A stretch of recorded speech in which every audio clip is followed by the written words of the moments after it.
Ma révélation européenne, comme j'aime bien l'appeler, je l'ai eue en 2013 lorsque je suis partie dans le cadre du programme Erasmus pendant 1 an en Allemagne, dans la ville de Brême. Et c'est véritablement donc loin de chez moi en Allemagne que j'ai découvert que les échanges interculturels m'intéressaient grandement et que je voulais vraiment vivre au quotidien et travailler avec des personnes de différentes nationalités et cultures. Et suite à ça, j'ai intégré un master Affaires européennes à la Sorbonne pour concrétiser mon engagement. Ma sensibilité européenne est née très jeune.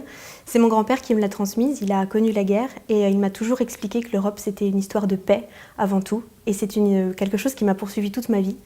Et c'est pour ça que j'ai choisi le Master Affaires européennes de la Sorbonne. Il concrétisait 2 choses. Pour moi, la volonté de connaître et de pouvoir parler plusieurs langues tout autour de l'Europe et de connaître le fonctionnement de l'Union européenne pour être capable de l'expliquer à mon tour après.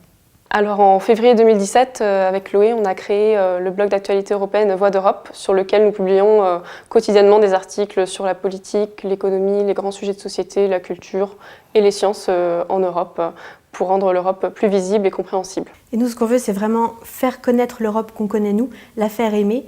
Et si on arrive à convaincre quelques Européens partout que l'Europe, c'est pas seulement quelque chose de très diffus, on aura au moins réussi ça et on aura réussi notre pari. Selon moi, faire progresser l'Europe, c'est aussi faire progresser les droits des femmes.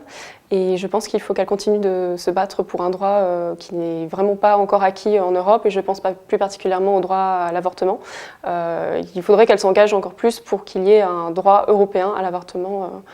Ce serait un grand chantier, mais ce serait une très très grande avancée. Pour moi, faire progresser l'idée de l'Europe auprès des femmes, ça concerne d'abord les femmes. Il faut d'abord qu'elles prennent conscience qu'elles sont capables de faire autant de choses que les hommes.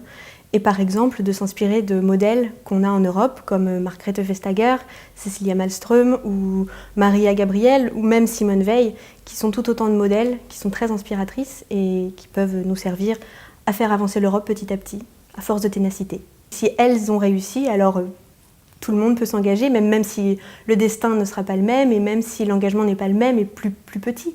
Mais c'est à force de un petit pas, plus un petit pas, plus un petit pas, que ça fait un effet boule de neige.